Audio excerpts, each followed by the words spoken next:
lahat daw po ng mga politiko na gumamit ng pondo ng bayan para sa mga flood control project, isahin daw po yan ni Senator Ping Lacson. Kasi sabi dito, mga opisyal na naglaan ng bilyones sa flood control project, pagpapaliwanagin ni Senator Ping Lacson, mga kababayan. Ngayon, sino ang dapat unang paliwanagin ni Senator Ping Lacson? Walang iba kung hindi si Senator Chis Escudero at eto mga kababayan si Joel Villanueva. Kasi sila lang naman yung isa sa bukod tangi, mga kababayan, na nakatanggap ng malalaking halaga ng pondo. Ano po, galing po sa isiningit na budget, mga kababayan, sa isiningit sa budget ni Senate President Chis Escudero. So ngayon, eto, i-play po natin. Alamin natin ang latest mula sa Senado. Ang latest sa Senado, may pagpapaliwanagin yung mga opisyal na naglaan ng bilyones sa flood control projects. Lakay. Eto na. Pagpapaliwanagin daw yan ni Senator Ping Lacson. Detalye balita mo. Tama! Sa Senado ang mga Yes. yan. Ayan, at saka Yung nanamasa sa ham and cheese, dapat pagpaliwanagin yan. Kasi biruin nyo, ang laki ng pondong inilaan para sa mga road construction at saka para sa mga karsada. At syempre, since naglaan ng pondo para sa mga karsada, automatic na kasama na dyan yung mga flood control project. Pero ang tanong ngayon, bakit binabaha pa rin? Bakit may pagbaha pa rin? So dapat pagpaliwanagin yang mga yan. Kasi biruin nyo, pagdating sa sahod na 200 na mga kababayan manggagawa po natin, hinahadlangan nila sa Senado, bagkos binababaan pa nila. Pero pagdating sa pagsisingit nila ng mga budget, mga kababayan, na gagamitin nila sa kung ano-ano, ang gagaling po nila. Kaya dapat pagpaliwanagin yung mga yan. Di ba? Ipagpatuloy pa natin. nagtataba ng refrigerator sa sofa sa estero. Ha? Alamin nga natin ang update mula sa Senado. RH28, Raymond Adpaas. Lakay Raymond. Elaine, Mayor, pagpapaliwanagin ng mga opisyal ng gobyerno na naglaan ng bilyones na pondo para sa mga flood control projects sa 2025 national budget. Ito ang deklarasyon ni Senador Panfilo Ping Lacson na kasabay nitong matinding pagbaha na ating nararanasan sa ngayon. Dahil dito ay inaabisuhan na yung mga opisyal na sangkot dito. Kailangan daw magpresenta ang mga ito ng mga datos at pag-aaral na pinagbatayan kung bakit napakalaking pondo ang inilaan sa isang lugar. Tsaka biruin nyo, mga kababayan, yung insertion ni Chis Escudero nagkakahalaga ng 142 billion pesos. Tapos yung budget po nila para sa mga karsada, especially kasama na po doon yung mga flood control project, nagkakahalaga ng 52 billion mahigit. Ganun po kalaki, mga kababayan. So dapat magpaliwanag po sila kung saan po nila ginasta yung ganyang kalaking halaga ng pera. Binanggit ang isang maliit na barangay sa Oriental Mindoro na pinaglaanan ng 1.9 billion pesos na flood control project. Saan yan? Grabe, no? Take to nga, Raymond, saang lugar yan? 1.9 billion, saang lugar yan? Isang maliit daw na barangay sa Oriental Mindoro. Grabe naman. Isang maliit na barangay sa Oriental Mindoro. Pinaglaanan ng bilyon-bilyong halaga ng budget para sa flood control project. Maliit na barangay, 1.9 billion? 1.9 billion? Yan pala, 1.9 billion pesos. Ano yun? At maliban dyan, meron din daw isang bayan dyan din sa Oriental Mindoro na 10 billion naman. Wow. Diyos ko! 10 billion flood control project sa probinsya. Grabe naman yun. Yan yung pinabanggit ni Senator Ping, Mayor at Sister L, ang pagkakabanggit na niya. Maliliit na lugar, mga kababayan, 1.9 billion pesos yung budget sa may Oriental Mindoro, sa may Oriental, mga kababayan. Tapos sa pinakamasakla pa, meron pang maliit na barangay din na pinaglaanan ng 10 billion, 10 billion. Mga kababayan, ganun po sila katindi. Di ba ang tanong, saan napunta yan? Yan ba ay nakapagpagawa ng maraming flood control project dyan? Mas kailangan ng kamay nilaan yan.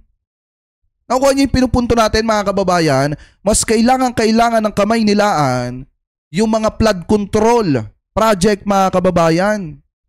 Kasi nga, ang kamay nilaan binabaha.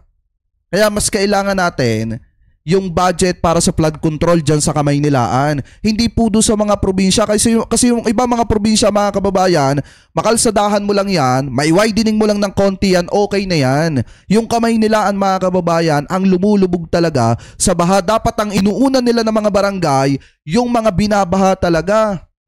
Hindi yung mga bundok, mga kababayan, na di umano, yung mga liblib na lugar, na hindi naman naaabot ng malalaking pagbaha. Dapat yung Kamaynilaan. Okay. Yung mga ganitong klase daw ng mga proyekto, ang nag-uusap sa mga ganito yung contractor at saka congressman.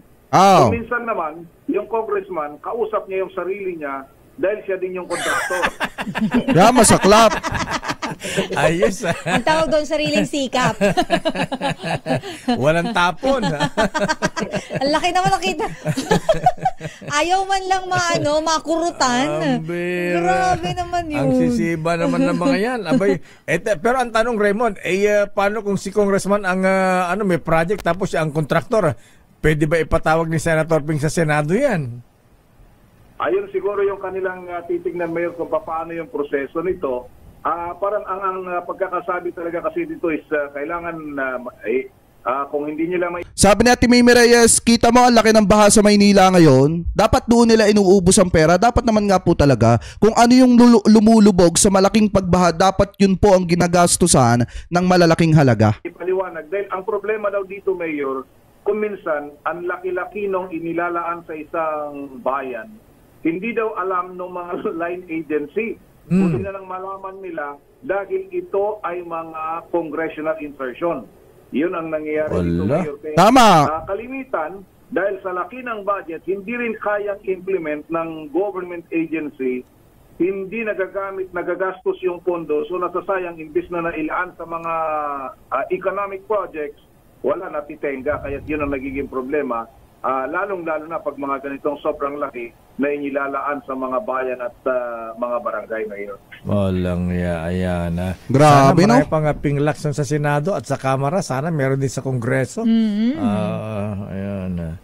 Yan ang conscience ng Senate. Ayan, kailangan natin ng katulad. Oo, dapat pagpaliwanagin lahat, mga kababayan, lalo na yung nag-insertion ng nagkakahalaga ng 142 billion pesos. Dapat kahit Senate President pinagpapaliwanag kung saan din nila, mga kababayan, yung ganong kalaking halaga ng pera, kung ano ba talaga ang naging accomplishment noon. At dapat makita yung mga liquidation nung pinagdalhan ng perang yon, mga kababayan, kung paano inubos, kung paano ginastos yung perang yon. Dapat lahat detalyado at transparency sa mamamayang Pilipino, kasi kailangan natin na masilip at makita yung transparency dun po sa usapin na yon. Kasi ang laking halaga, 142 billion pesos. Kaya pala siguro nag-aalangan na mag-presiding judge, mga kababayan, sa impeachment trial ni Sara Duterte, kasi medyo maliit. Para doon sa mga senador siguro, medyo maliit yung 612.5 million pesos na hinahabol kay Sara Duterte compare dun po sa mga pera na napapapunta sa kanila. Ano po doon sa mga senator? Biruin nyo kung gaano kalalaki. Ni Ping Lacson. Yan siguro, dapat doon, Mayor, dahil yun nga, yung mga kwentong may mga kongresista na bumibili ng proyekto ng kanilang kapwa kongresista. Yun, siguro dapat kasama sa tignan nito. Dahil lalong-lalo na in terms of yung mga naglalaki ang mga pondong ganyan, ay napakatindi yung epekto, lalo na dito sa kinakaharap nating problema ngayon ng pagbaha. Dahil, kaya tinawag nila ni Senator Tito Soto yung 2025 national budget na mangled beyond recognition. Oh! 28, Raymond Advance para sa DZRH, una sa Pilipinas, una sa Pilipino. Kaya nga, mga kababayan, ako talaga 100% support ako na dapat si Tito Sen ang sunod na Senate President ng 20th Congress, kasi si Tito Sen hindi naman po kurap yun Diba? Si Tito Soto hindi po kurap yun. Kaya nga kung makikita nyo, mga kababayan, ng isa sa kinabiliban natin kay Tito Soto, yung ibinalik niya ng buong buo yung pera ng mamamayang Pilipino dyan po sa Senado. Hindi po niya binawasan. Ano po, na kahit may mga trip siya, mga kababayan, yung may mga trabaho siya abroad, hindi po niya ginagalaw yung pera ng taong bayan. Ang ginagalaw niya, yung sweldo po niya para makapunta dun po sa mga meeting niya abroad, mga kababayan. Diba? Biruin nyo kung gaano nakakabilib yun, ibinalik niya ng buo yung pera ng mamamayang Pilipino sa kaban ng bayan. Tapos ang pinaka nakakabilib pa dito, pag lumalabas si Tito Sen, hindi po siya kumukuha ng driver. Siya po ang nagdadrive ng sarili po niyang sasakyan. Ganon po mga kababayan, kagaling ang mga Soto pagdating po sa pagiging public servant. Ano po ngayon, mga kababayan, ako suportado ko etong gustong gawin at mangyari ni Senator Ping Lacson. Kasi dito natin makikita yung mga korap na senator at yung mga korap na kongresista, mga kababayan. Kung sakali na ipatawag po yang mga yan, ano po, at imbestigahan at pagpaliwanagin about po sa issue ng mga flood control project na pinaglaanan ng bilyon-bilyong halaga. Ano po, anyway, mga kababayan, comment below na lamang po kung ano po masasabi nyo hingil po dito sa topic na yan na tinalakay po natin.